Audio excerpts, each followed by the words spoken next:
The merch is, I mean, as everybody knows, it's it's not here yet. It shouldn't be too long. It's certainly one of the things that we started working on in advance. So it's it's been coming along, but we have a partnership with or a partnership, an agreement or whatever. We've been in talks and kind of nailed down the final prices and stuff. So we've already got it squared away on the back end as far as distribution and things like that. We're using a service that's local to where our lead developer lives, but they ship internationally. I think they have it's either 28 or 28 to 30 countries that they ship to, and we already kind of have that all set up. So we're really just waiting on the designs. I've talked to a couple of different people about putting together designs for T-shirts and stickers and hats that would just be a little bit more unique than just the images of the minis. Um, and hopefully that'll end up looking really great. I think one of the guys that's working on a design, he's designed a lot of merchandise before, and I don't know if he's designed brand names, logos, and stuff that we would all know off the top of our heads, but he definitely has done a lot of brand logos and stuff like that too. So hopefully he'll come up with something really cool. The idea though is just that it's not I think some of you probably would wear it, I'd wear it, of course, but I wanted it to just be better than having an image of Bogart in the center of a T-shirt. I wanted a cool design, and I will say that one of the design, even though I haven't even seen exactly what they'll all look like, one of the designs that I thought was really cool are just like pocket T-shirts that and the little pocket on the like the left breast side of the pocket. There's just there's one for each of the main mini characters. It just have the little mini kind of popping out of the pocket just a little bit. So I thought that was kind of neat. So it's like um, kind of a subtle inclusion of the mini on a T-shirt design. So anyway, so that's what the design will be like. As soon as Sorry, go. Are you past the first sort of opening slide? Because we can only see sort of like the slide sharing first slide. I don't know if you've started a presentation, but we can only see that. You don't see where it says airdrops and blue free merch. No, we can just sort of see No. like. There you go. There you go. Now I can see it. All right. Apparently, when I go full screen, it doesn't show anything. So we'll just do this. Um. Alrighty then. Hey Marcus, So direct question. yes, yes. So you said the merch, the T-shirts would have one of like the bull, the bear, and the degen frog there. Would it be a cool idea to do a giveaway to pick one of the NFTs that are already minted to put on the T-shirts? Maybe it'll boost the value of those specific NFTs. Um. To put those NFTs on the actual shirts. Yeah, like you said Um. you're gonna pick one of each character to put on the T-shirts, or is it just gonna be like the base character? Right. No, no, no. It'll be right now the one I was specifically talking about was just going to be the boat like the ones that sort of have been the examples that were used either on the website or to Twitter and stuff like that. The Bogart, the Danny from the Twitter PFP right now, Yeah, okay, cigarette, and fair enough. yeah, and the honeypot head bear. But Okay, but yeah, no that's problem. that's not a bad idea though. I think I'll just wait and kind of see what the designs are and stuff. But Yep. even though it's subtle, one of the things I was definitely had in mind. I mean, I haven't really gone down this path yet, but I mean, I wanted to see about even little things like including um, in any sort of pack. Certainly, if it was something that was ordered from the website, like if you didn't get it for free, or you wanted extra and you wanted to actually purchase it, to be able to send out stickers and stuff that are custom to your minis. And so, I don't know. We'll see. I don't want to spend a lot of money on things that are maybe really small perks, but we'll definitely see. That's a good idea. Thanks. Um, but on that note, though, as far as the merch goes, though, whether you've gotten it for free from an airdrop or from holding more than 10 minis or from purchasing it through the website eventually, if you purchase or acquire a T-shirt and you have a mini that has a blank T-shirt as as part of his outfit, then you can insert the T-shirt design onto the mini too. So that's again a subtle thing, but something I thought was kind of cool to include.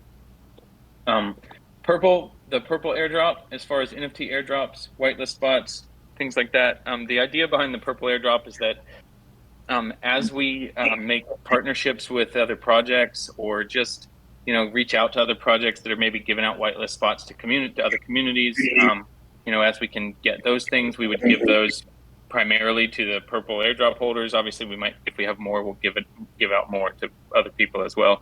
NFT airdrops, though, sometimes if anyone on the team is able to get their hands on some of the various free mints, or sometimes if there's a really cool project and we can make an actual partnership or agreement with them, or maybe sometimes we'll just use our own funds that we want to invest in adding some value to the holders, and sweep the floor of a cool project or something, and airdrop those NFTs to the purple holders. That's the plan. That should happen at least once a month.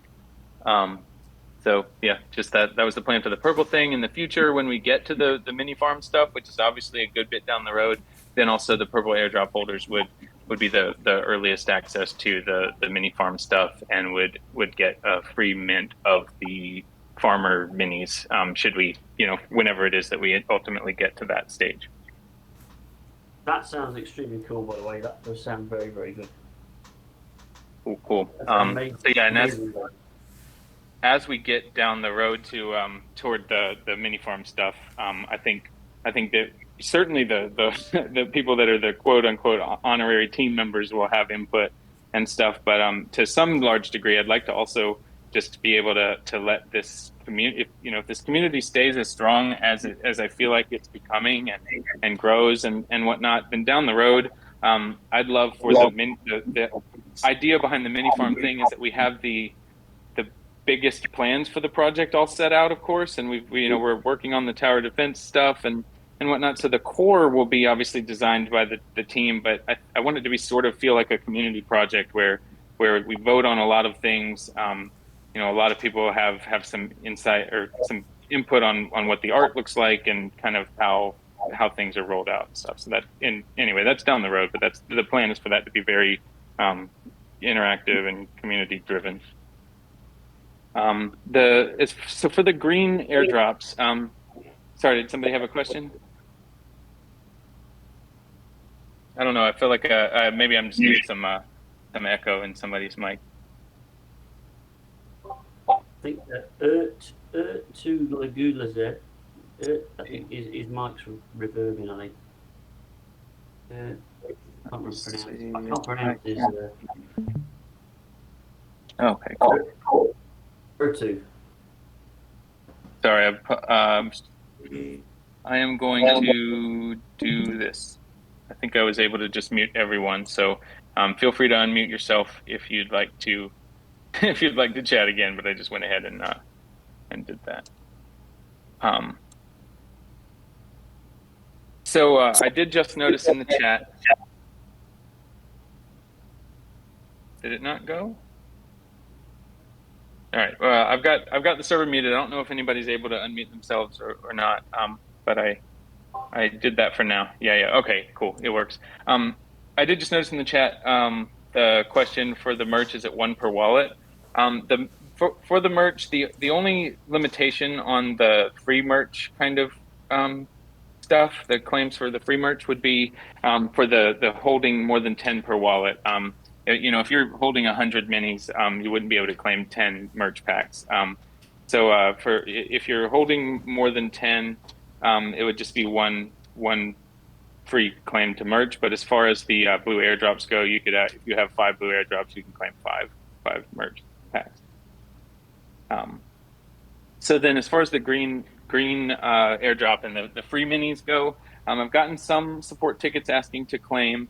I don't know if anyone's in here that's done that. I've sent a message back kind of asking to just hold off for a short time because our dev was going to throw together, when I say throw together, he made it sound like it was going to be super simple and he'd do it in a day. But he was going to do just a simple kind of claiming DApp that he would link to the website where it was just a wallet verification, and then it would send you a free mini from the pool of free minis that we would set up for that. And I think we've just had too much going on, and he was being a little too ambitious, so he decided to not even bother with that right now. So I'm going to make an announcement about it later. But if you have a free mini airdrop and a green airdrop, and you'd like to claim that, I would say just send a message or set up a support ticket and just let me know, and either me or one of the devs that will get to you, and most likely me, since I have control of the wallets and stuff, I guess. But I will send you the free mini through that way. And then what we're going to do is we're going to have a running list of the minis that had the green airdrop that have already claimed. I'm going to set up a Discord channel that's specifically just to show that running list. And then whenever we do the metadata update to fix some of those small errors, we're going to obviously go ahead and do this part of the update. And then periodically, whenever we get those claims in the future, if there are any still outstanding, then once we've gathered a couple of them, we'll just do a real small metadata update, and we're going to remove the airdrop from the actual image. And you guys have probably seen the sticker, the animated sticker that Keeks drew with the spent airdrop and the bear climbing out of the box. And she sent me those the drawings of the downed parachute with the open box. So I think that's really cool. I'm going to put those in the back of the mini that has already claimed their airdrop. So that'll be kind of a nice little touch, I think. Pie's asking, are there minis with green airdrop that have been claimed already? I think he's asking so that he doesn't buy them off OPEX, I suppose. There has not. I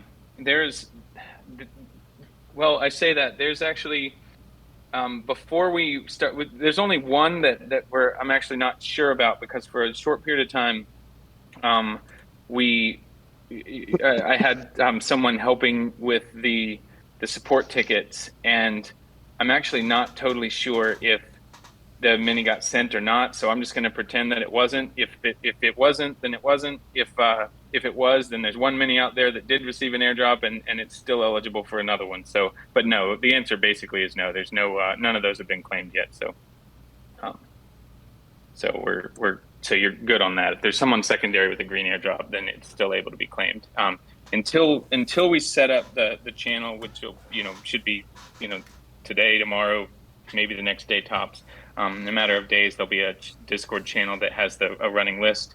And so unless you see that and it's on the list, then I'd say that if you see the green airdrop, then it's safe to grab it.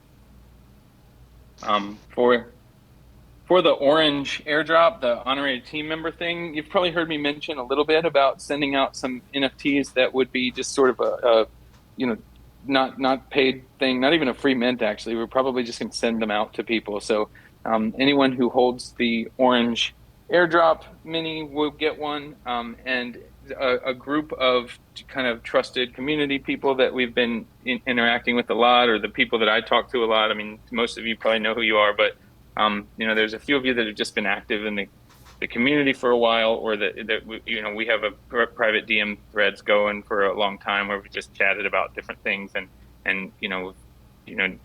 just in general, that just grown some trust and stuff, as well as just some other people, so an influencer or two that have been really helpful along the way. We'll get this NFT that's just sort of a token of appreciation sort of thing, and then those would be the people that we would go to for official decisions that we want to reach out to the community about. Now, that's not to say that when there's decisions or community feedback to get on all sorts of decisions, that there certainly is plenty that we would go to the entire community about or talk during these meetings about and get feedback. It's not like we're just going to prioritize just those people, but there are specific decisions that design decisions in the future, things like that will just come to those people for. And then I don't want to make an official announcement about it right now, because it's not a very polished plan, but it's definitely, at least generally, in the plan that in the future, when we're actually building the art, putting the art together for the mini farm game and stuff like that, if that's a part of those, the quote honorary team member comes up with a great idea whenever we present the things that we need and we want the community to kind of have input on. If we end up using their idea or their art or whatever it might be, then there may be some sort of incentive or royalties or something like that. We were going to kind of figure that out. I know it's totally up in the air, so do with that information what you want. Don't take it with a grain of salt, I guess. But the idea is that in the future, that orange airdrop will have some added value as well because of just different incentives associated with helping the team. So, and then lastly, the red one. A lot of people have asked questions about what that really means, and the to have a monthly bonus and things like that. Once the DApp's live, it would be a staking bonus on the total amount of minis that you have staked. So especially for the monthly pools, it would be, if you had 10 minis staked, then it would be a percentage bonus across all of them. So I know I've been hesitant to try to assign a specific value to it. If someone only holds 1 or 2 minis, then it's probably going to be less valuable to you than if you hold a lot of them, because ultimately it would be something, again, we're trying to figure out the numbers and find a balance that makes the most sense, but it would be something like a 5% or a 10% bonus on the entirety of all of your staking for the month. Marcus, so there's a question from Pi Webs. He's saying the question was, if the minis for the green airdrop have been minted already, so part of the 269 have been minted, and are sitting in the wallet waiting to be claimed, or will they be minted as people claim their airdrop? Don't quite follow that. Green airdrop has been minted already. Will the mint be automatic? Is what I think you get. Oh, gotcha. I see what you mean. That's a really great question.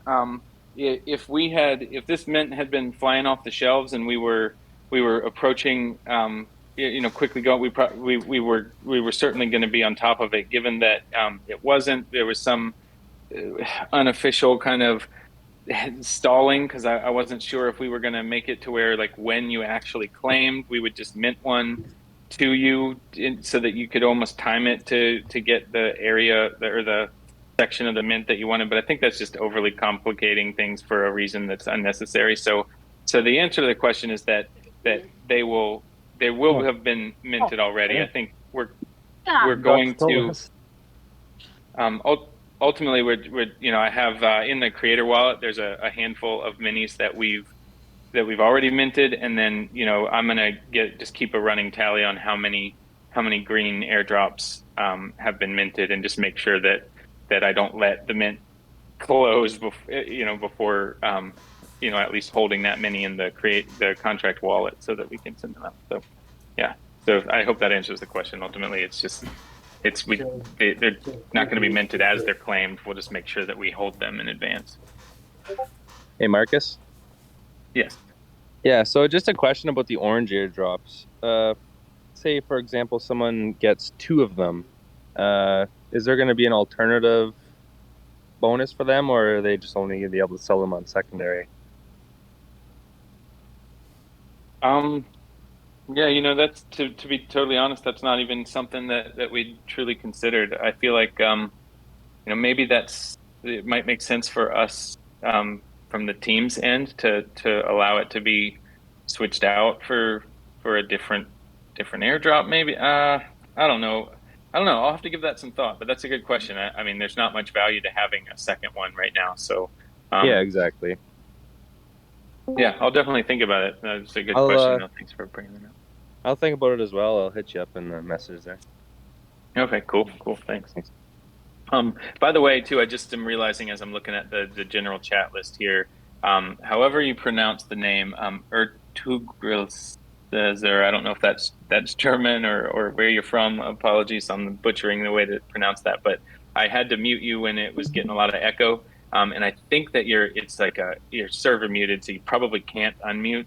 If you wanted to ask a question or chat at any point, please just say something in the chat, and I'll happily unmute you. I just didn't want to keep hearing myself echo. I couldn't speak when that was happening. Okay, so that's that as far as the airdrops go. Quickly talking about the legendary minis and the structure, kind of distribution in the collection. So we ran the collection randomization in 3 sets, where we started at 201 or at 200 from the pre-sale collection. So the mint started at 201. So 201 to 3,333 we divided into three sets, but one of those sets was only the 333. So the other was split in half into 2 sets of 1,400, and then we just kind of weighted different things into that set. So 75% of all of the airdrops were in the first 1,400, and several of like the hidden giveaway clues were in there, and then just one of the hints. And again, in case anybody's unclear about clue versus hint, the kind of unnecessary distinction that we were making was that clues are things that might be totally subtle and just hidden throughout the collection, and pretty much something that you would never key into as a clue unless there was some sort of a specific thing that you were looking for as the result of seeing a hint that guided you to do that.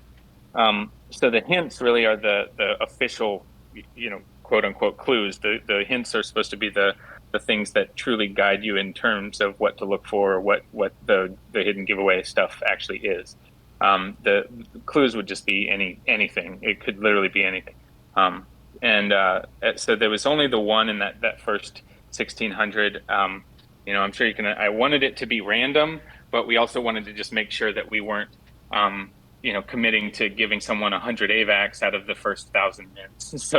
So we just made sure out of the funds from the first 1,000 mints or whatever. So we didn't want to manipulate it and like place those at certain points in the mint, but we wanted to just make sure that they were more heavily weighted on the back end of the mint. So the second half, the second 1,400 anyway, the 1,601 to 3,000 includes the remaining 25% of the airdrops distributed throughout there at random, and then all of the hints that would ultimately be required to lead you to the solution to the hidden giveaway are somewhere within that set. And then jumping ahead real quick, speaking of from the last 333, there are extra hints inside of there that are not necessary to solve it, but that would make it just a more obvious in case no one has figured it out yet. And then as far as the one-of-ones, or the legendaries or whatever, most of you have probably noticed that they're on the different key numbers, the repeating numbers or the round numbers of the 100 marks and stuff. So that's throughout the entire collection, but because we basically were just making the random kind of, see what at any point you might get an extra valuable one. The first half was the airdrop, and then the second half is the one-of-ones. So there are, in addition to those key numbered one-of-ones, the second half of the mint, 1,601 to 3,000, includes a lot of random ones strewn throughout the collection as well. So right now, it's safe to assume that you're not going to get a one-of-one on a random number, but obviously airdrops could be throughout. So that was the plan. Whether it was the right choice or not, that's what we did. So that's that. As far as the last 333, though, those have a drastically different design from the rest. I mean, they're still minis, and it's not like it's so different that you're going to be like, what the F is this?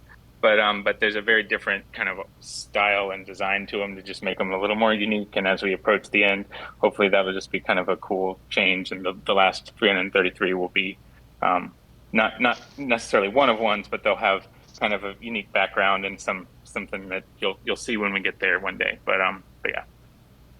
Sounds So cool. that- Very Quick cool. question. When we get to the 1600, then, so that's what you might have been suggesting with the maybe hang on to your green airdrop until that point, maybe, because there's a bit more one-to-one random one-to-ones. Yeah, correct. Yeah, that's a good point. Since the mint has gone at the speed that it has, I think that does make sense for us to actually kind of do that. So we may just say that if you have a green airdrop and you want to claim it, I wanted to make sure that if if we were at number, 1,799, I do not want to be able to just mint number 1,800 to give to an airdrop. I don't feel like that's doesn't feel right to me.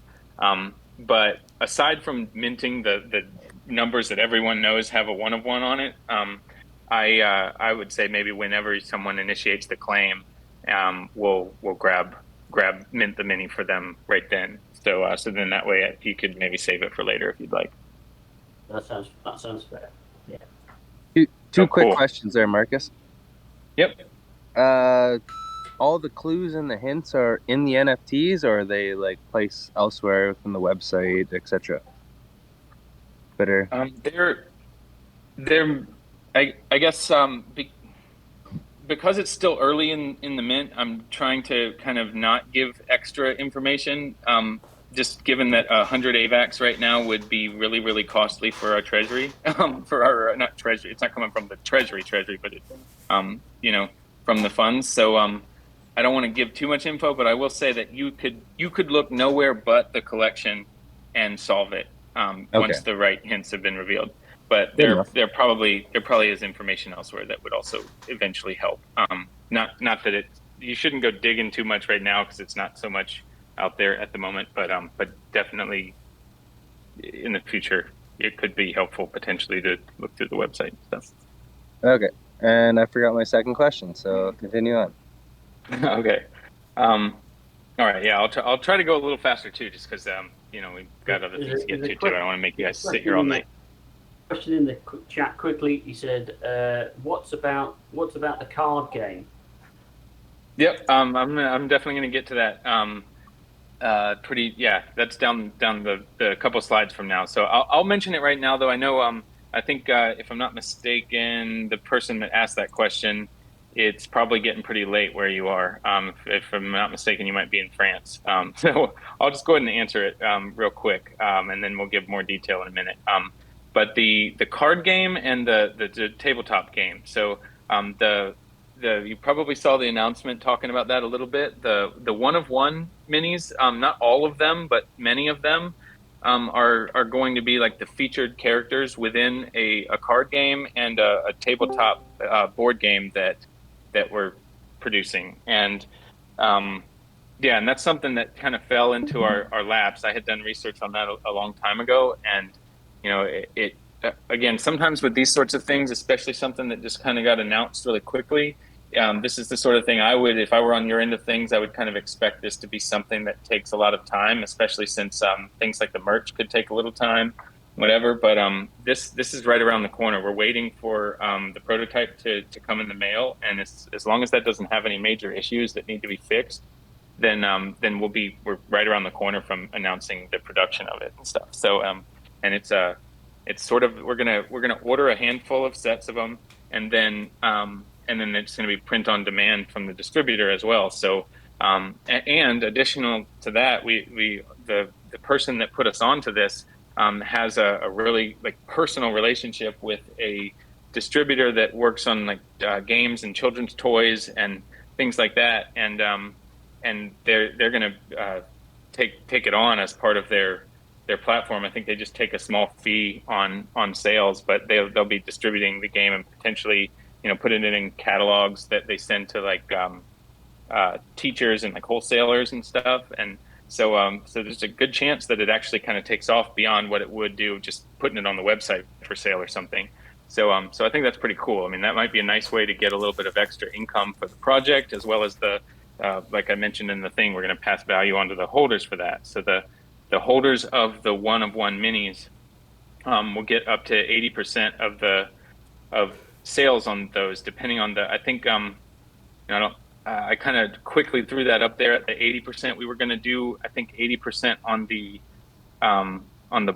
board game and 50% on the card game, if I'm not mistaken. I'm going to make an announcement and give you the exact figures, but essentially it'll be 50% or more of the sales will go to the holders of the 1 of 1s that are featured in those games. So that's the plan for that. And I'll share a couple other things in a minute, but that was the plan, to kind of just give some extra value to those 1 of 1s and just, I don't know, just another layer of fun, I guess is the word for that part of the collection. So hopefully that's something that you guys would think is a positive.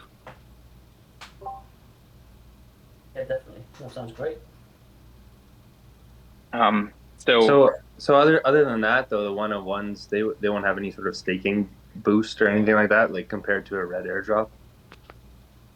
no, I mean the one of ones would obviously be used the same as any other mini on the staking or for the giveaways in the meantime and all of that. But no, I mean the one of ones are just, they may have that added um, utility for the royalties from the game and any future usage, because if I mean it's a big if, but if the games were to do really well and we could sort of build a brand around the minis and kind of put out other products in the future or something, the idea is that whatever art is used for that, if we use a specific one of one's characters, I'm thinking like, the cow print bull, or one in the future, one of the the gold frog, or whatever it is, that when those are specifically featured on the art, then I just thought that would be a cool way to kind of have a subsection of the min or of the minis that are are extra valuable because of their additional utility beyond the treasury rewards.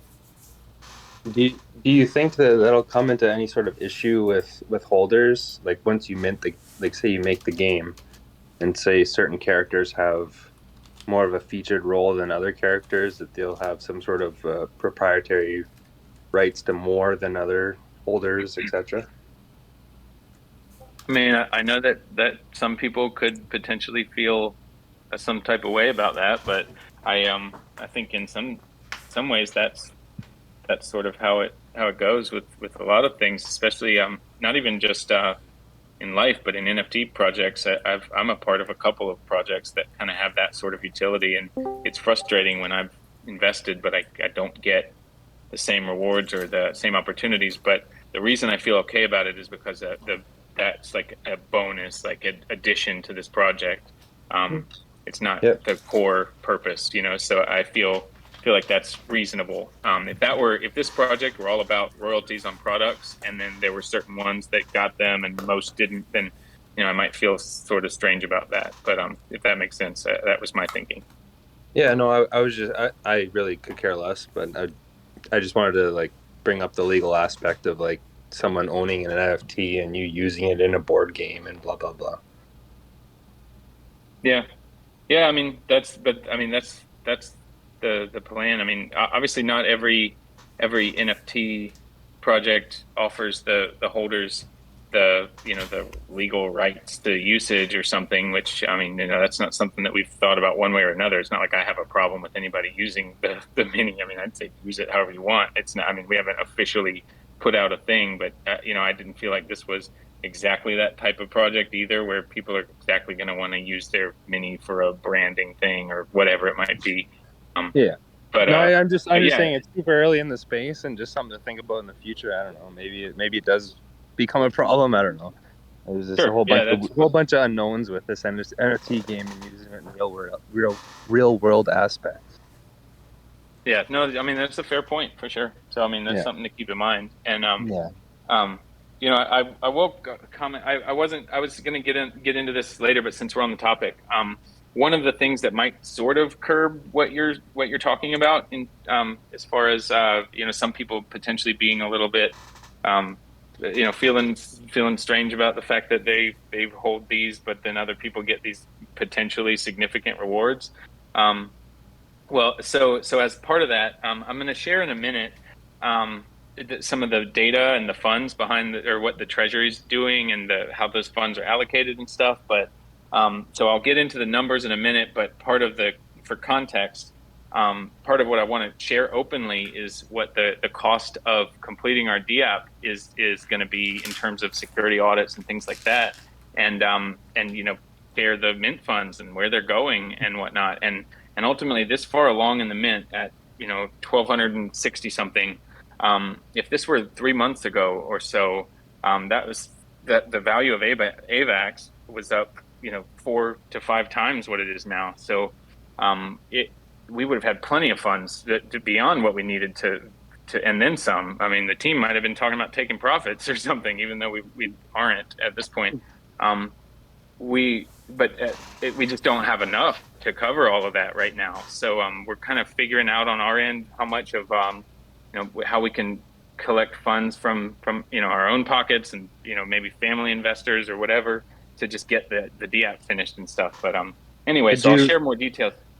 Could you on the website, could you open up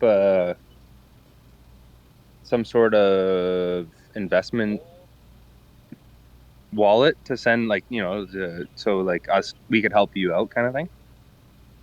Sure. I mean, it's certainly something that might be an option. Let me share a couple of thoughts on what we want to do there, though, because that I mean, if it was something that the community were actually interested in, and maybe we set up some sort of I don't know. I don't want to take on debt as a project or anything, but I mean, we'll see. But the part, one of the things that we wanted to do, I'm sure it wouldn't be like significant debt, but like right now, I feel like every one AVAX could actually count, right? Sure, but at the same time, if any of the community were wanting to spend their AVAX, I would want them to just mint. If you want to spend an AVAX, I'd say mint the minting, because obviously that a percentage of that goes to the what we're talking about needing to raise more money for, but also obviously building the treasury is good as well to let the giveaways be larger and to grow the whole project. Yeah. Okay. But anyway, the reason I jumped ahead to mention that was that and like I said, we'll talk more detail to whoever wants to, but the point was that as far as the one of ones go, as a strategy for increasing the funds that would be going toward that, getting that TF completed, and the audits and whatnot done, would be I think what we're going to do is we're going to take there are, sorry, I'm all over the place trying to remember the figures, and now since I've got my screen pulled up, I can't look at every detail. There are something like, I want to say there are something in the ballpark of 75, give or take 10 minis, let's say. There's probably more like it might be 80 or something, one of ones. And there are, I want to say, or no, what am I saying? Apologies. There's 60 to 70 one of ones, I believe. And of those, I believe 42 of them are being used in the games right now. So we were going to take between 15 and 20 of those 42 and do special auctions for them. We do something like 3 auctions per week for the one of ones that are guaranteed to be a part of that game setup, and just do an auction, like three a week, every couple of days, and then like a Dutch auction. Do what now? Do like a Dutch auction?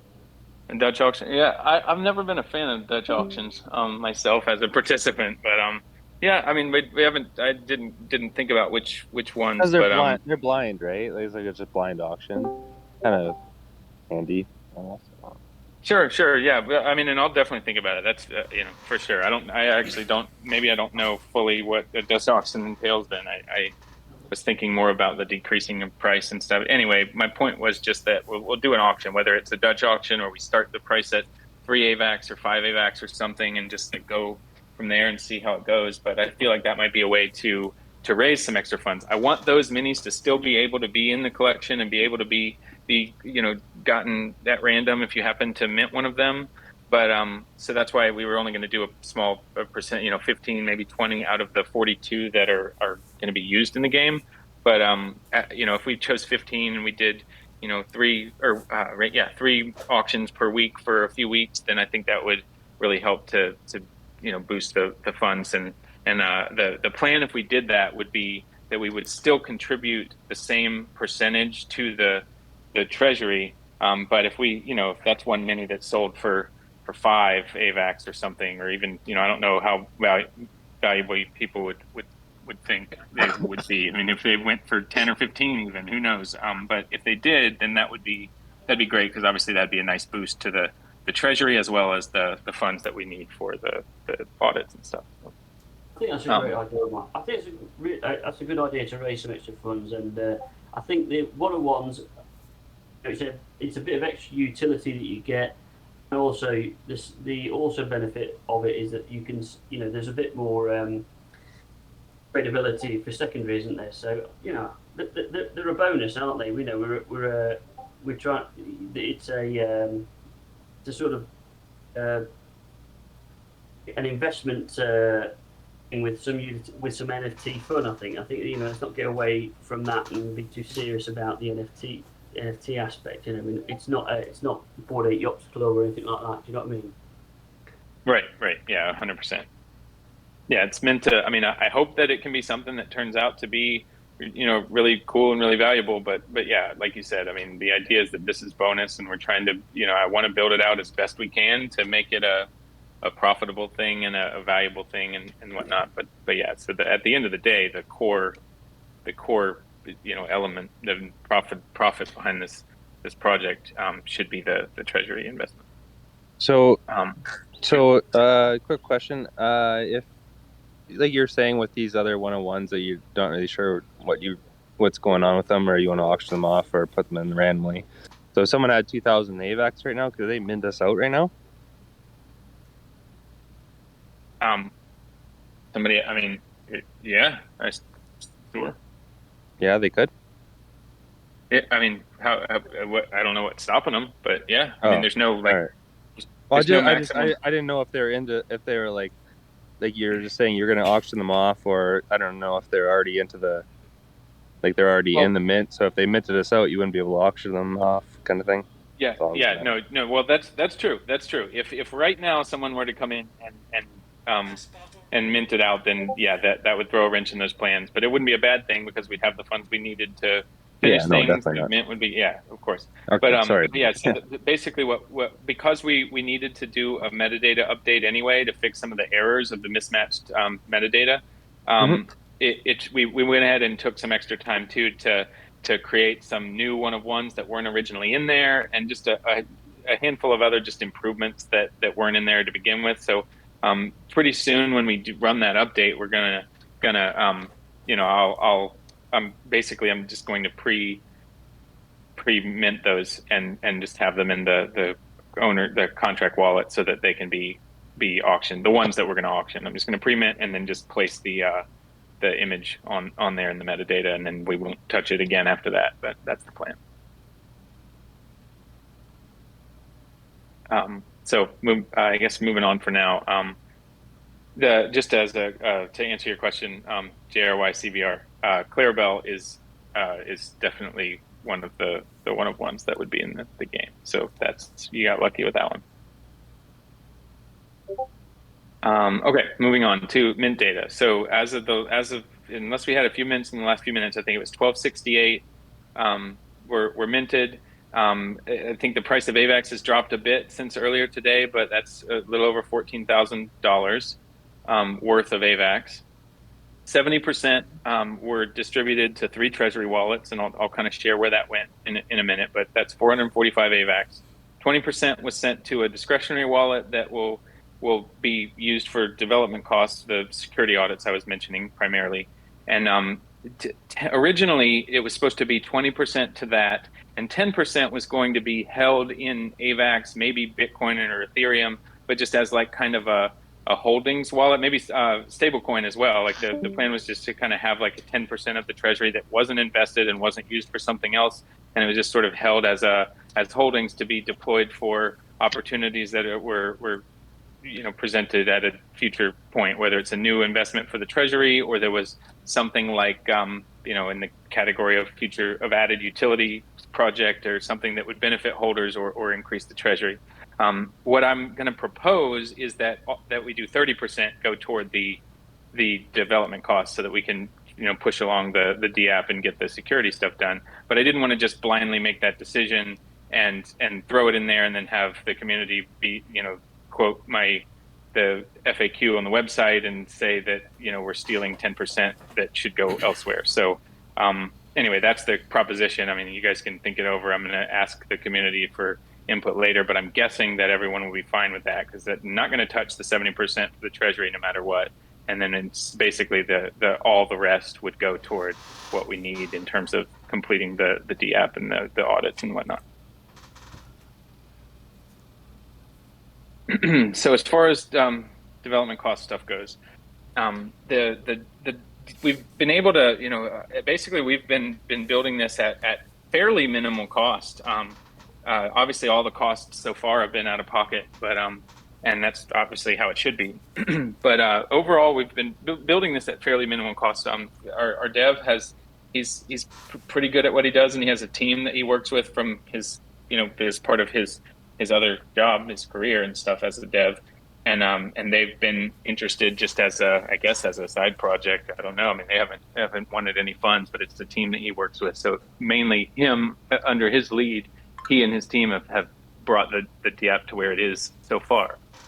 Where it is, though, is that it's essentially functional and it's to where I would expect it to be at this point. But there's just bugs here and there pop up as they're testing this or that, and it's like, well, why the hell did that little function, why did it, that transaction front run this other one when multiple transactions were pushed? So little things that we're trying to kind of just I guess they're still figuring out little bugs.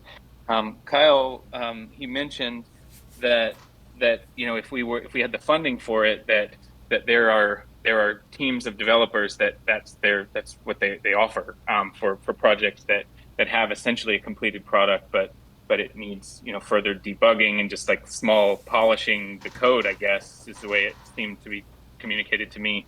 So that's something that if we have the funding for, that we'd like to do, to just make sure that everything works perfectly and we don't end up like coming to launch and then finding 2 or 3 bugs that are almost, small things I think can be breaking, or at least for one person in this one moment, it's just like, well, 1 out of every 10 times I try to unstake, then this happens and my funds don't appear, but they're there, but they don't display or something. I don't want bugs like that. I want it to be perfectly polished. So I think the debugging stuff is just still something that might be a little bit of funding might actually help us finish that process. And then security audits are relatively expensive. I'm not sure if anyone here is familiar with how that works or the cost of that sort of thing. It can range in price, I believe, pretty drastically. But what I thought was at face value, a staking DApp with some interaction with smart contracts, in the back end. I know it's not just like a minting app or something, but I didn't quite realize just how complex the code was to make the vision come to life. So this probably much more closely resembles, a actual kind of DeFi protocols contract than it does some sort of NFT staking contract that you might see in like some of these projects that allow you to just stake and earn a coin or something. So it's actually a lot more complex than I would have thought, and it's not being a developer. So with that said, the quotes for security audits that we've gotten are pretty high. We've negotiated a bit with some, and there's some smaller companies that are less reputable but seem to be legit that we could use. So we're sort of weighing options, but it's looking like we're going to need somewhere between 8 and 15 grand to get those audits done properly. Which is far more than we had anticipated. So call it what it is. We're going to certainly try to gather as many mint funds as we can to do that. Hopefully the price of AVAX also a nice little boost to that would be real nice and helpful. But obviously we might need to do some extra investing from our own pockets for this as well. We're just not, we've put so much time and money and energy into this so far that's something we're talking about and not, just jumping to grab from our savings accounts. So we're trying to figure it out from our end, but as far as project funds go, we're going to also obviously on the front end, that's hence some of the conversation about auctions and stuff too. The idea is that we want to raise another, we've got about what is it, about $4,000 or so from the mint that could go toward that. If we could essentially mint another 1,000 or so, then we would have more, I think, plenty to finish everything out. So that's the idea. That's the goal anyway. Obviously, the higher the price of AVAX, the fewer mints we would need to kind of reach that threshold.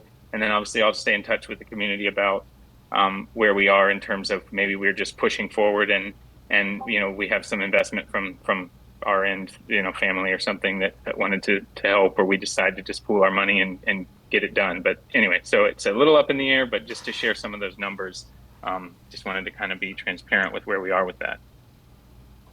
I think I appreciate that transparency there.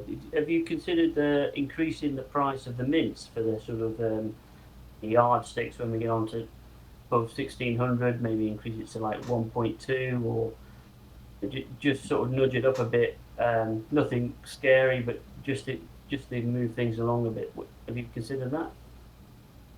I mean, very, very little. It's not like it's a total novel idea, I guess, but as soon as that was brought up in conversation, my rationale was that, the mint has already slowed down a good bit, as it is. So to raise the price, I think would be hard to imagine it. We're already kind of fighting an uphill battle now of getting new exposure and getting new investors on board. So I'm wondering if raising the price would just kind of be counterintuitive. I agree. Oh, that's fair. That's fair. If someone has 10 AVAX to invest, they're gonna spend 10 AVAX if they want to or not. So. Right. With that said, though, we definitely, I think, right now, because of the mint and the metadata stuff that popped up, and having the amount of time on behind the scenes that we've had to put into things since maybe a few days before the whitelist mint opened, has really interfered with any of what I was doing previously to help to market the project. I was doing AMAs regularly. I'd jump into other people's Discords and talk to the communities, and I was constantly reaching out to influencers or just other projects to kind of chat about ways to share information, and I think that was really fruitful. And I haven't been able to do that very much lately. So I'm jumping back on the grind of that as well. Starting this week, I've got an AMA. And possibly a podcast that I'm going to go on and talk about things. I'm going to do the AVAX Chronicles on Sunday also, and just kind of start doing a lot more of that stuff as well to try to get the word out. Because as much as we want to increase the value, and some of you guys that are really just believe in this project and are kind of just enjoying the community and see it as a great investment. We appreciate you, but there's only so much that I expect everybody to keep adding in. We have a current investors. They're probably starting to approach the cap, if they haven't already reached it, to how much they want to put into one project. So I think our efforts in terms of or the things that are going to really boost this mint are going to be getting new eyes on the project. So that's what a big part of what our focus is going to be moving forward from here. Obviously, we're working on a number of things that I've already talked about, and one thing I haven't even mentioned yet that is meant to add value in additional value to the current holders. So it's not, obviously there's no way would we be turning our backs on you guys, but as far as just like getting this mint to go, I think our best efforts are spent getting more exposure and building more awareness of the project with new audience. So that's what we're going to work on for sure. So a couple of notes to make about how we want to do that, though.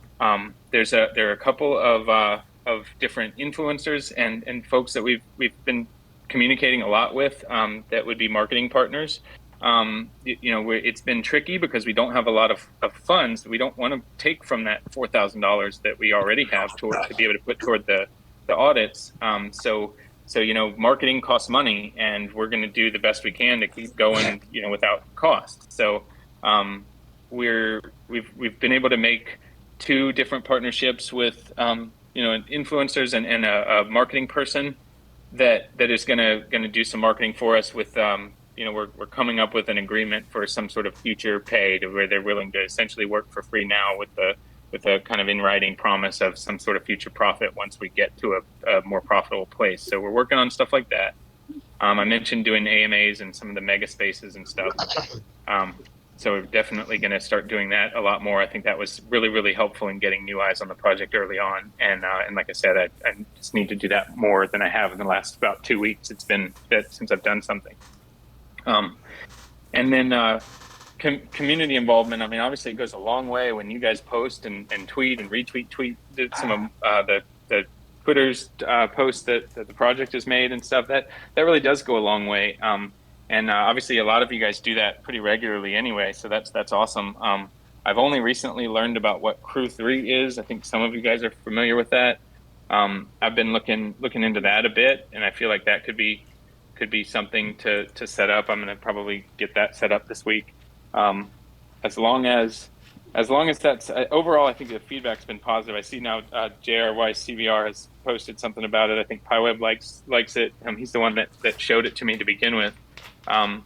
So yeah, that hopefully that'll be helpful too from the community side of things, just to have some sort of added incentives to get the community involved in posting or sharing things with other communities, or all sorts of things. I've learned a lot from the Mad Skulls team and how they've promoted the project, some of the structure of what they've done. I mean, I'm really, really impressed with Mad Skulls from even just from a founder of a project kind of standpoint. I think they have a big team behind it, but they clearly do a fantastic job. And I'm learning a lot from just watching them and from some of the chats here and there with the team behind it. So they use Crew 3.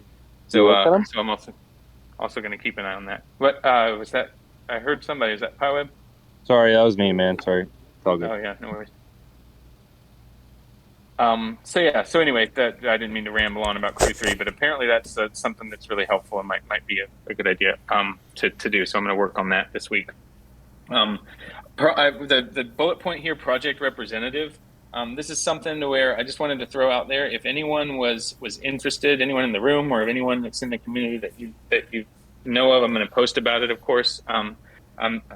This would be something that it would be no pressure at all, because we ultimately the project can't afford to pay much, if anything, to someone for this. This would be something where if you were interested, we might come up with some sort of an agreement for like a commission-based thing, or maybe just some sort of a predetermined, future profit, or some free minis, or whatever it might need to be. We'll come up with something that's reasonable, that's not overly expensive for the project. But yeah, if anyone was interested in having some detailed conversations with the team about what we're building and how to talk about the project, and wanted to do things like go into Megaspaces as a representative of the project and talk about what we're building and just kind of represent the project, that's something that we'd love to bring someone on that's kind of interested and passionate about it. There's lots of people that you can hire to do that stuff, but they aren't connected to the project. So I don't feel like that's the right person for this. So if anyone, well, yeah, I mean, if you're interested, for sure, let's chat about it. And yeah, you can kind of come up with something and talk through the details of what the major message to share would be. And, some of these mega spaces and stuff where, people are the shill spaces on Twitter and stuff that people do. I feel like it would be cool to have a couple of us doing those things regularly, and we can really start to get more and more exposure out there, because there's only so much one person can do. I want to continue to represent this project, and I hope that my rambling passion for this comes across as passion and as in a positive way, rather than me being this psycho that just rambles all the time. But delegate, my man. Yeah. I definitely have a lot to do behind the scenes, and a lot that I want to do that I'm having to put off. So yeah, anybody who wants to do that, let's talk. I'll if you don't DM me first, I'll definitely shoot you a DM. And I see that Wham messaged about it. So yeah, let's chat and we'll figure something out, because that could be really helpful, I think. And then same goes on that same kind of general topic, creative ideas and partnerships.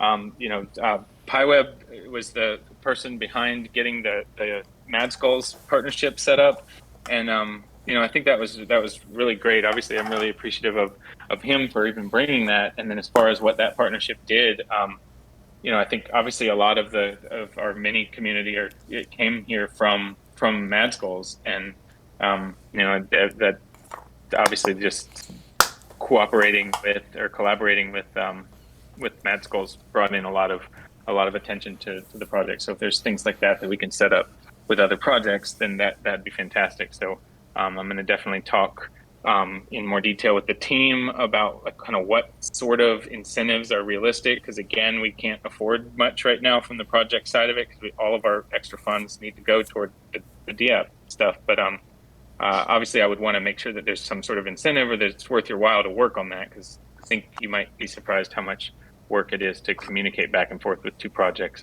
I've learned from watching what PyWeb did. But Yeah, anyway. Marcus, can I address PyWeb there for a sec?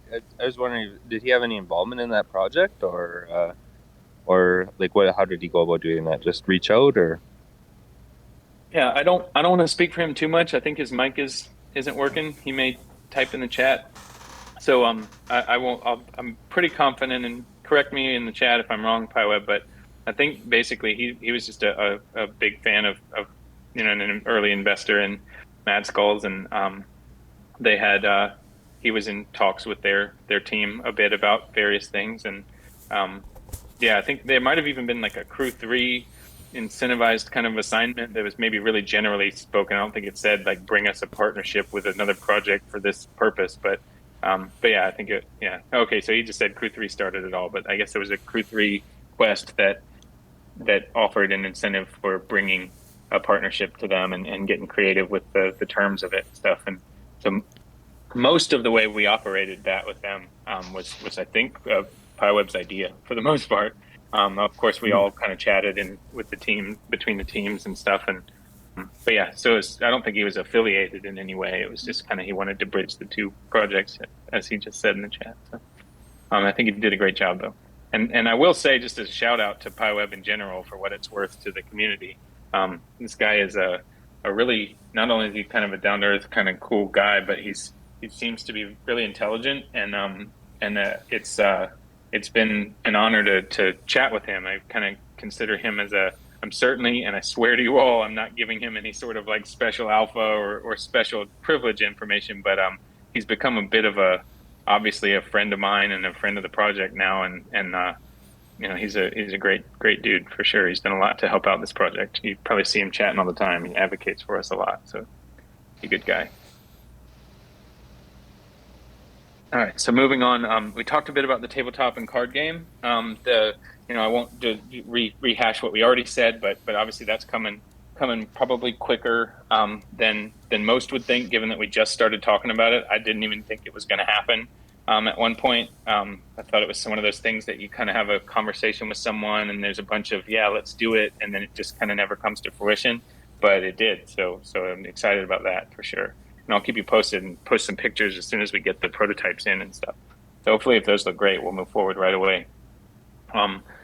The children's book series.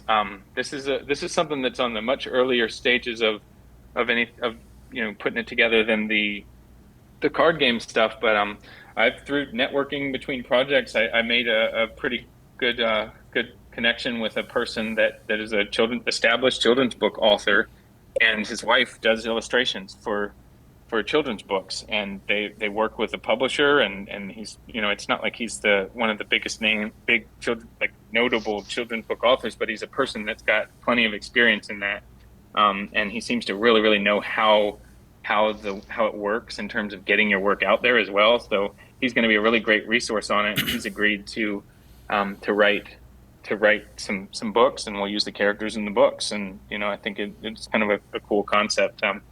So again, early stages of talking about it, but that will be a similar arrangement to the tabletop and card game and stuff. So with that said, I mentioned that there are 42 characters that are going to be used in the tabletop game and card game.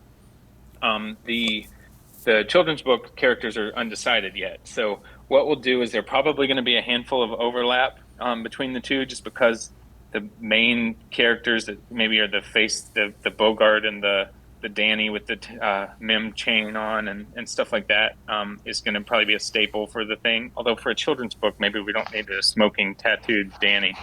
But anyway, there may be some overlap, but I'm going to certainly try to include, if we truly do create those children's books, to include the one of ones that aren't already included in the games. So that's uncertain, and you can only take it for words right now. But you were talking about somebody was talking about the minis, that the one of ones that weren't used in that, and what value do they have? Well, they're hopefully those other ones also get extra value based on the children's book stuff and maybe other future things. So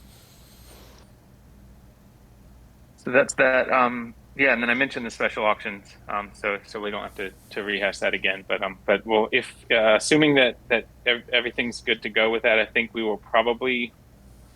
The only reason that we wouldn't start the auctions pretty quick here, like maybe end of this week or something, would be just figuring out the logistics of actually getting the minis into the contract owner wallet, because right now, obviously, it's going to require a metadata swap.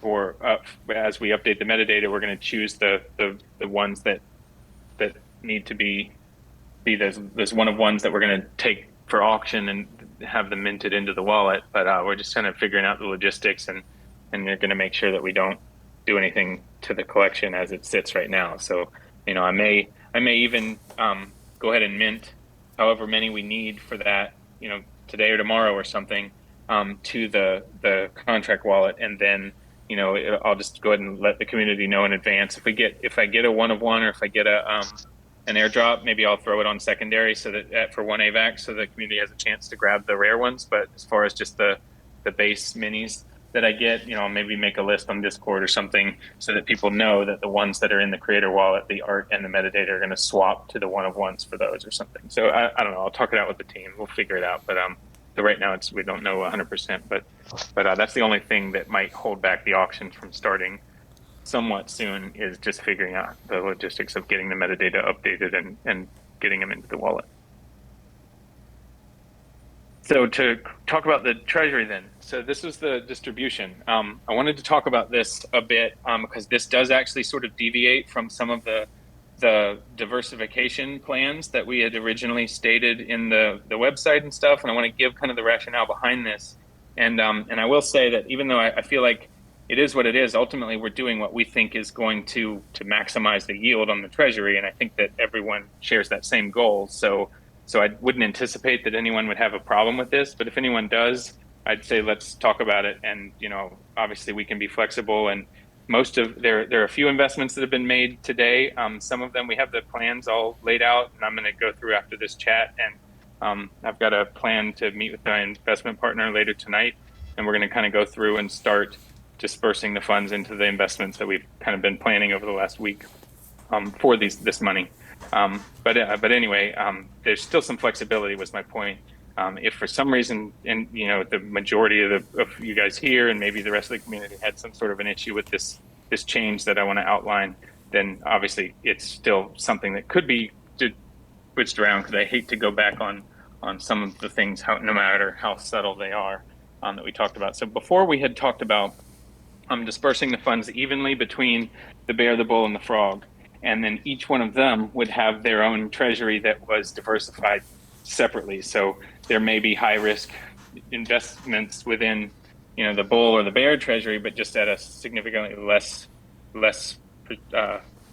portion of the treasury allocated to that for each character. But given the situation we're in right now, where we're looking to this period of time that I would like to say that once we get the funding figured out, and if the auctions go well, or if we can just get the minting going, that the DApp could come sooner than later. But we're probably looking at least 6 to 8, 12 weeks even, depending on what we do with how quickly we can get the funds and get the audits done and all of that. So given that it could be upwards of 2-3 months, we've got some time here, and I think it's overly complicating things to have 3 very separate treasuries with all of their individual diversifications, and which I still would be willing to go through all of that. Just because it's complex or a little bit more work doesn't mean we shouldn't do it.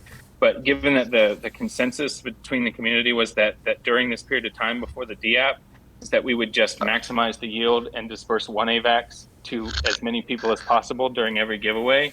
that it made more sense to approach all three treasuries as a whole.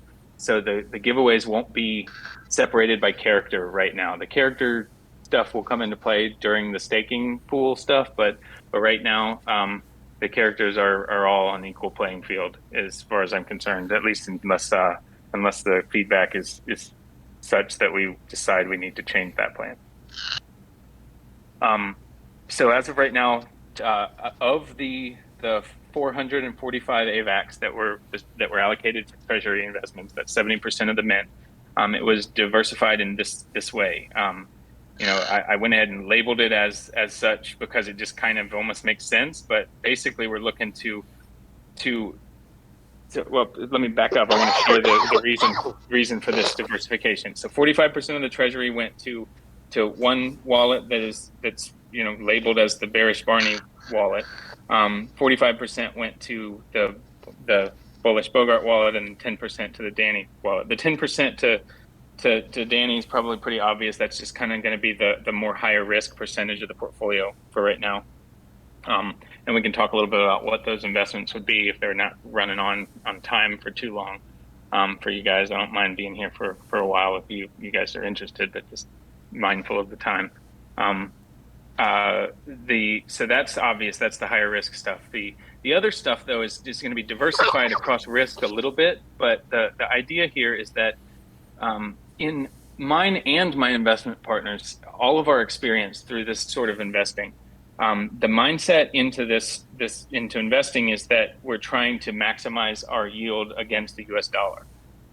We generally start with US dollars is our base currency. Whether it's our funded account or our own wallets, we decide how much money we want to invest, and then we kind of move forward from there. Whereas in this situation, we have what we almost were forced at first to look at it from an AVAX perspective. We started out with AVAX because that's where the funds came from for the mint, and then they're dispersed in AVAX.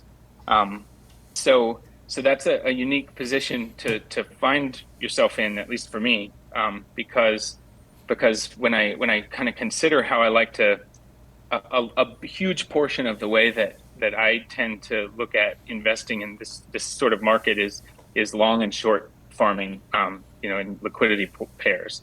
So I might look to go long, like generally long. I'm not a trader. I'm not trying to find tops and bottoms and perfectly pinpoint, a trade. But generally speaking, I'll look for the market trend and try to get in a position that is leaning short or leaning long to kind of maximize the profits over a period of time. And it's hard to go short and long against AVAX as far as what sort of investment options there are. It can be done, and just a different style of investing, I think, or a different kind of outlook has to be taken when your base currency you're trying to profit in is AVAX versus US dollar. So I hope that makes sense. I can share more detail at another time, or if you have questions, I'm happy to answer now. But the point is that we would go US dollar for the Bearish Barney treasury. So that 200 AVAX, unless the initial investments require ownership of AVAX, essentially, fundamentally, we're going to look at it from the AVAX or from the US dollar perspective. So if that 200 AVAX is something in the ballpark of $4,500 or so right now, we're looking at it as 4,500 US dollar value, and then we need to put it into investments so that the goal is to, at the end of whatever period of time, we're maximizing the US dollar value of that portfolio. Whereas with Bogart, the idea is to maximize the amount of AVAX that we have in the portfolio. So the price of AVAX may go up or down or whatever, but it's an AVAX maxi kind of approach where even if the US dollar of AVAX or the value of AVAX went down to $2 a token, that wouldn't matter because our whole goal was to increase our AVAX position, if that makes sense. So there'd be just this subtle difference in approaches between those two larger treasury wallets. And then the DGen wallet would be something where with very smart assessment of risk, we're not going to ape into crazy stuff that's going to make us lose our money. But we're that's going to be just our smaller percentage that goes into some higher risk stuff that would hopefully give us a really good yield in a shorter period of time. So does anyone have any thoughts or questions about that before I potentially move on? Yeah. Is there any chance or anything you have in your mind there that would categorize into a degen Danny category? Yeah, I mean, definitely. I was kind of hoping to talk with some people about that because, well, just to share a little bit about our mindsets as well. My investment partner and I, we kind of we manage a funded account together. That's why I call him my investment partner. I mean, he's taught me a lot about DeFi and stuff, and I consider him far and away more knowledgeable than I am in most ways.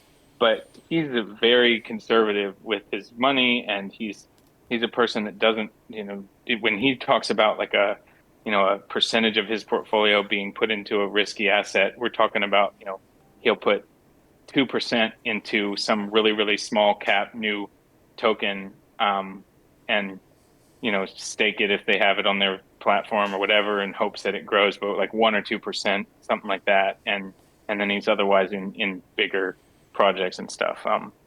So when it comes to the degen stuff, that's sort of my side of things, I guess. And, I've for the longest time, I felt like I had a really good finger on the pulse of the degen side of DeFi. And it's not that I've lost that pulse, but my focus on this project lately has made it to where I'm just not 100% on top of like the super degen side of DeFi as much as I used to. I mean, I'm again, I don't want to make myself sound like I don't know what I'm doing there. I mean, I definitely feel like I understand what options are there and I have some ideas for that. But I just want to be open and admit that sometimes I think to get in at the right time on some of these really higher yield projects, you've really got to be like right on top of what the latest trend is, or what the get the whitelist or get on the initial offering or whatever it is. And I feel like right now, I'm not as in touch as I used to be with some of that stuff. So I'll share a couple of ideas I have, but I'm also going to be wide open to suggestions on some of those things as well. Right now, one thing that I do really like is Grape Finance. I'm not considering nodes or anything like that with Grape Finance for the more high yield stuff, but they're like even just things like their liquidity pair, to just do like Grape and Mem paired. Some percentage of that degen Danny treasury I think could go there. I mean, they offer something like a 320% return on that for a liquidity pool. So that's one thing that's I think. I mean, in my mind, that's pretty degen. I know that there are bigger yields than that in the degen investing world, but that's one thing that I think fits for Danny's treasury. Then, I mean, things like things in the similar category of like the Tomb Fork type stuff. EMP money's got a lot going on. There's another project that I have that I was going to do some research on tonight and decide if it was at all fitting. Gosh, off the top of my head, What was it?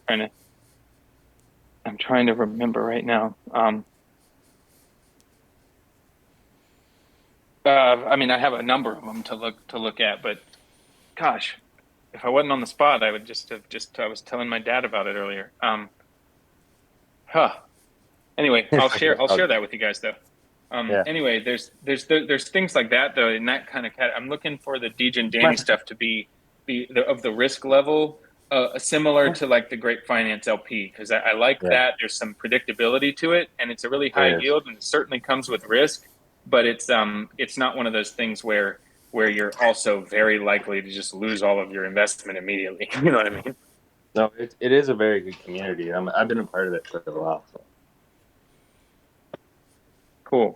Well, so I mean that's at least one example of that. I was just kind of curious where like your threshold was for degen versus non-degen. That's all. Yeah. No, well, so to answer to that, then the threshold, I am. You look at it. Yeah. Well, I was going to say I'm not necessarily risk averse enough to stay away from really risky high yield stuff, but I need to feel confident that I'm getting in on the early side of the Ponzi, if that makes sense. Like Yeah, no, it when does. it's a new project that I clearly think is not sustainable, I want to know that I'm at least very likely to be on the profitable end of it. As much as I hate projects like that sometimes. So You want that's to get I in mean and that's out. it. Yeah. And or at least in and get my yield and then have like a moon bag that I know is probably going to go to zero eventually, but I've already gotten at least some amount of profit that I'm happy with is kind of the idea. Now, do we have like an M cap or a TVL that you look at that like you won't touch or No, I mean not honestly not necessarily for that sort of thing. yeah. Obviously the more we get into other areas of the portfolio, I just I want something that's predictable and stable and realistic. Yep. But when it comes to that 5 or 10% of a portfolio, that's the more risky stuff. I think it's less about market cap and stuff. It's more about, is the project something that's not going to rug, is really what I'm looking at. Anything can rug, Oh but yeah. that's my biggest consideration over the data behind it. Is more about, is it, if I'm early enough to think that I'm likely to be profitable, even if I think the project's totally unsustainable, I really need to see that there's a transparent team, or that there's a audit that I can look at, or just whatever it is. I just want security. Okay. Now one more little piece here is for the degen aspect of it, because I know you're like you said, you're busy and all this stuff, and you don't have the time to do maybe as much as the degen stuff as you wanted to do. Like, would it ever be into consideration to just turn the degen side of things into a DAO, so Yeah, they could jump into whatever degen stuff they want to upon a vote? yeah. Actually, that I've thought about that.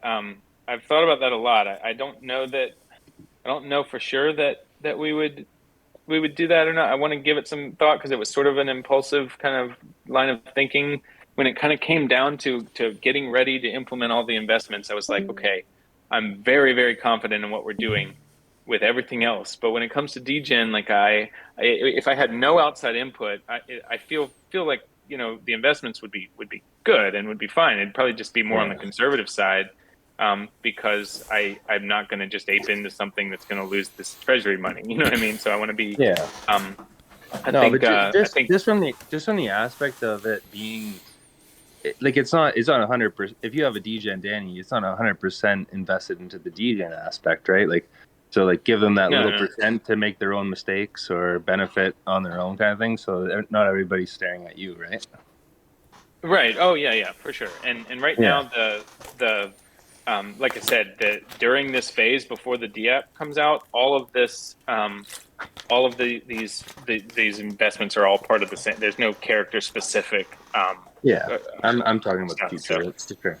right. Yeah. And in the future, when it comes to that sort of thing, I think, well, a couple of notes about that. One, though, the biggest one is that I would like in the future for this project to have come along and far enough that I can properly allocate time to feeling like because even though like I fancy myself as like a conservative investor that focuses on like safe investing and profits, which I try to be that way, but I definitely have like a degen mindset at things. When I see like a fancy high We all have APY, a I'm just degen. like, yeah. So I mean, I used to be totally in touch with things, and whether I invested or not, I was obsessed at times with just like tracking the next big trend and high yield projects. So I used to feel really good about it. So it was sort of an eye opener lately to be like, wow, I'm actually want to be able to have at least a small percentage of this treasury into some of these options, but I feel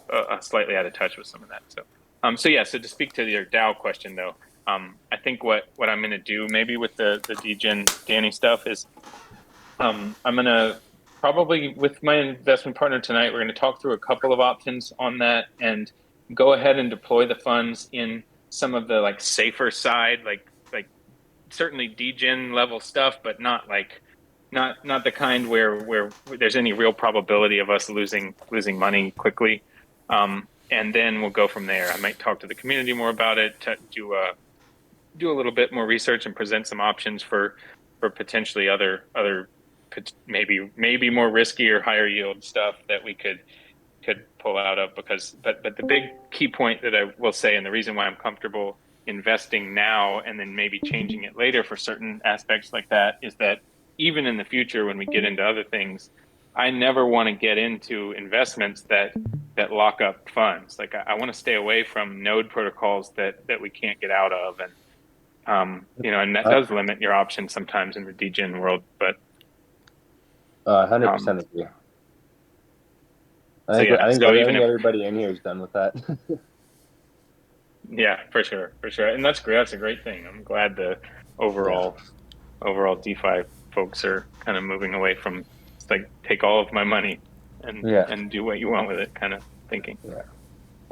Okay, cool. Excellent. Well, so that's the plan. We'll figure that part out over the next little bit, but obviously I'll let people know kind of what we're doing. I will share that a fairly significant portion of the total treasury is probably going to be using at least a little bit of leverage. The leveraged yield farming options now are really appealing to me. I didn't used to do that, but with the down market, some of the percent yields on investment pools that I've been in before that were really profitable are just not as profitable anymore. And I think a lot of people are moving into safer investments, even just in the yield farming communities. I think people are staying away from some of the more risky, volatile stuff. And obviously we're not in a bull market anymore. So smaller projects are struggling and some of them are going away. And I think that the funds are just more diluted, or like the fees on dexes and stuff are more diluted in larger pools and stuff. So I think the yields are less, the opportunities are less than they once were.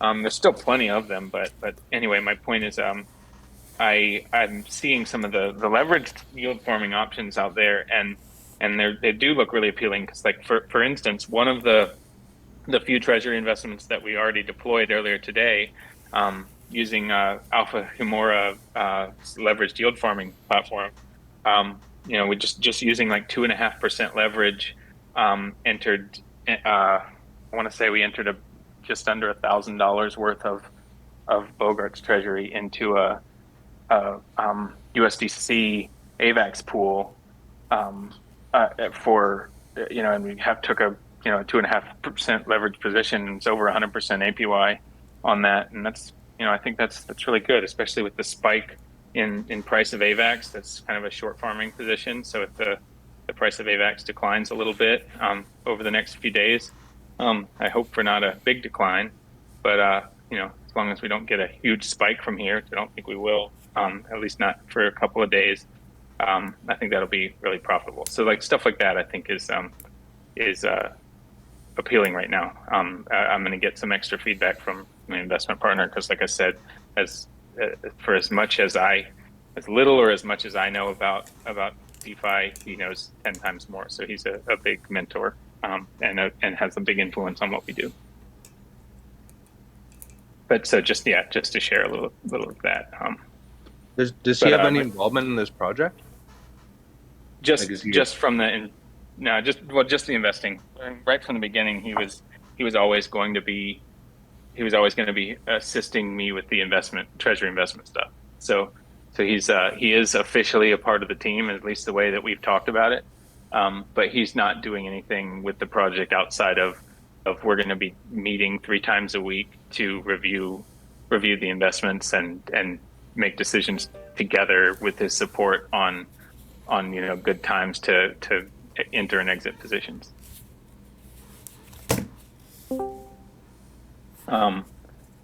So that's that. Did I say this is where I kind of trailed off on my development of a note of note to reference.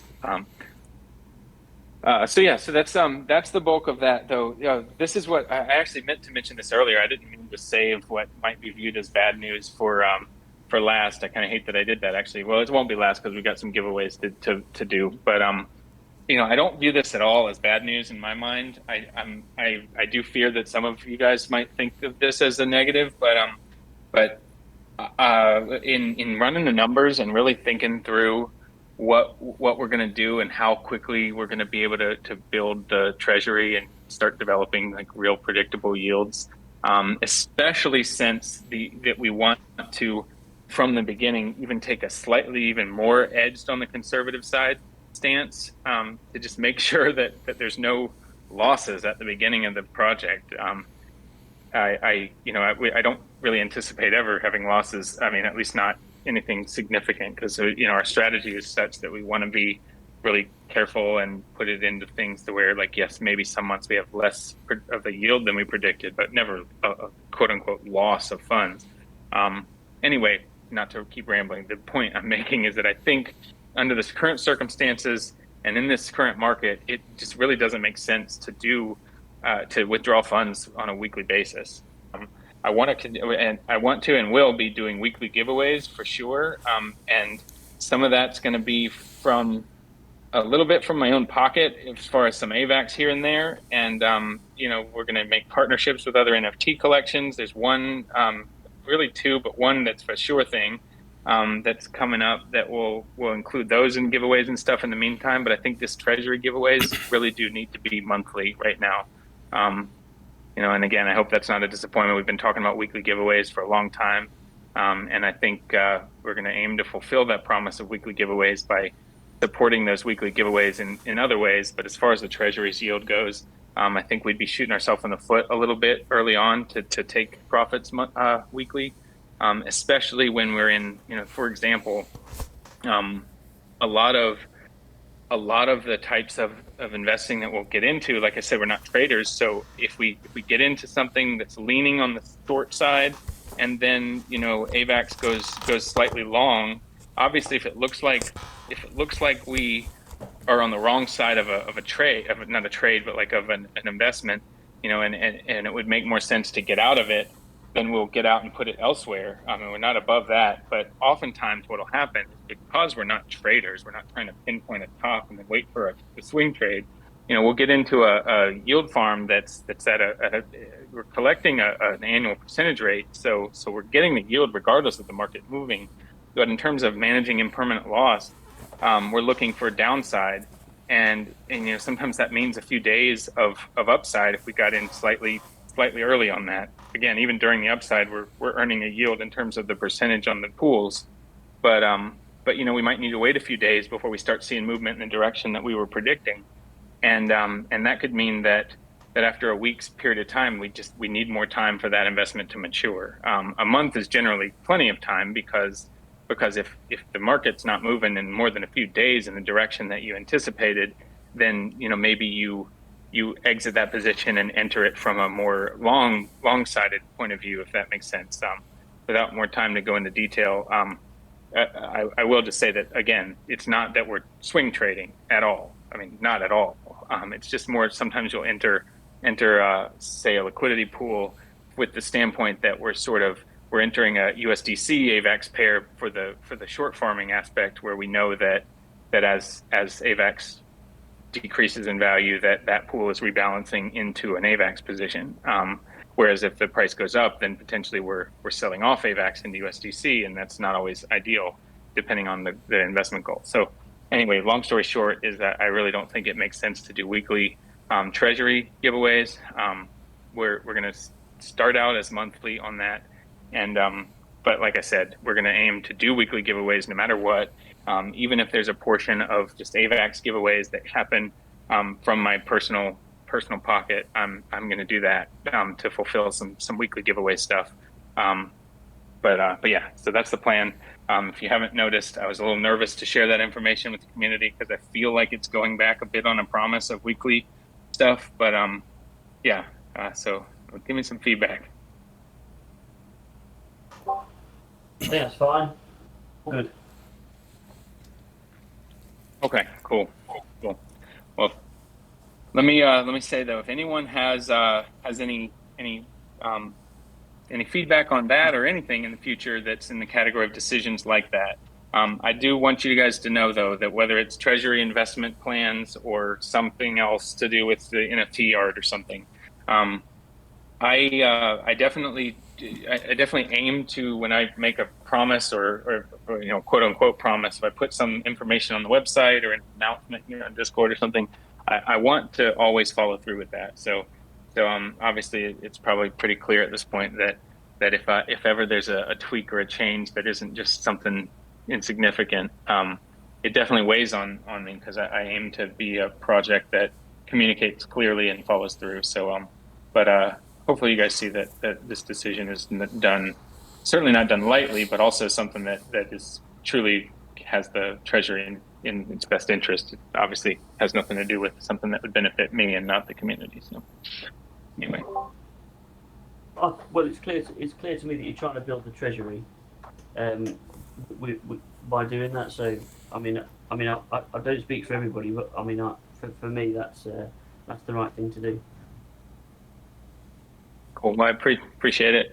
Appreciate the understanding on that, and yeah, and I guess just to reiterate too, I definitely want to build out a weekly thing. I think as we move forward, the weekly meetings likely won't be 2 hour long meetings where we go over a long-winded slideshow. I'd like to streamline a little bit. I can share a breakdown of the investments. I can kind of share how we track that, share some profit and loss, or hopefully all profit, and yeah, and then just move on from there and do some giveaways and stuff like that. So, but yeah, I appreciate you guys being patient as I did a little bit of ranting, but also at the same time, I think I did an okay job of staying on topic and sharing a lot of the information that maybe people were wanting to hear. So. So with all that said, as I pull up something, I'm going to close the screen share real quick. As I pull up something, if anybody has any questions or anything I didn't cover that you wanted to bring up, yeah, feel free to bring that up. I'm going to take 2 seconds to pull something up so I can do a couple of giveaways.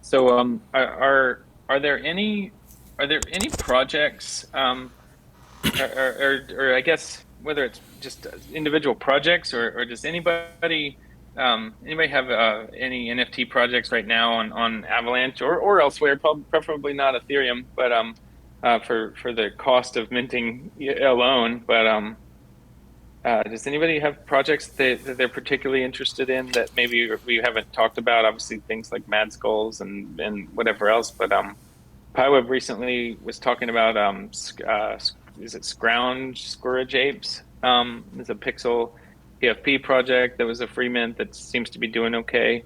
If anybody has any ideas for NFTs that would be kind of a nice addition to weekly giveaways, let me know. You don't have to let me know right this second, but yeah, I mean, I'd like to also just kind of regularly, whether it be for the support of another project or just to, you know, share something cool with the community. I'd like to be able to kind of add on different project NFTs to the giveaways. And in the future, hopefully that'll mean that we made some partnership and then the project gave them to us to give away. But even if it means for now that we're kind of sweeping the floor to share with the community, I think that'd be cool. Forgive me for taking so long, by the way. I recently tried to reorganize my my bookmarks tabs, and I need to just Google. I had to Google search the picker wheel because it wasn't in my usual spot. So for now, the giveaways that I had planned. Sorry, somebody just unmuted. Did you have something to say or no? No. Okay. Sorry. The giveaways I had planned, since we didn't exactly have, obviously next week, I'm going to have between now and next week. I am going to kind of plan ahead and maybe pre-announce as well a handful of giveaways. But for now, I was going to do. I figured we'd do two different giveaways, or rather, two different. I was going to do 2 AVAX and do 2 different winners, 1 AVAX each. I was going to do one mini and and then I figured I'd again give away one of the if you guys are like that at all. I think JRYCVR. I don't know if you pronounce that a certain way, but seemed to really like the NFT that I gave away to him last time from that collection, the Cryptonauts.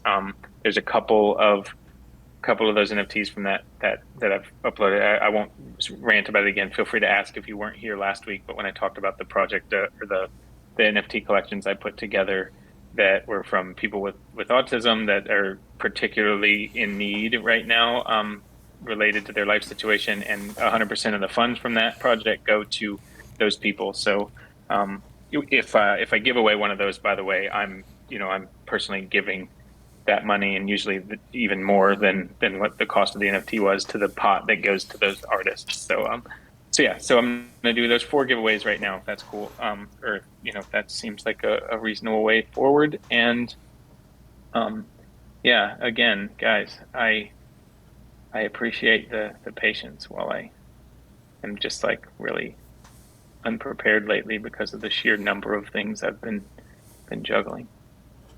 Marcus. Marcus? Yes, So, I can hear you. where do I make a donation to the autism things that you're doing without buying an NFT? I mean, there's not an official spot. If you trusted me, I certainly could give you an ETH wallet address that wouldn't have to be an ETH, but that you could donate to if you wanted to, and I would ensure that got to one of the people that I'm trying to raise money for. But as far as like a specific spot, I don't have one. Okay, just hit me up in the messages. Okay, for sure. And I'm off the Discord screen. This is who was speaking. Yeah, no worries. Later. I am Finn. I'm Finn. Gotcha.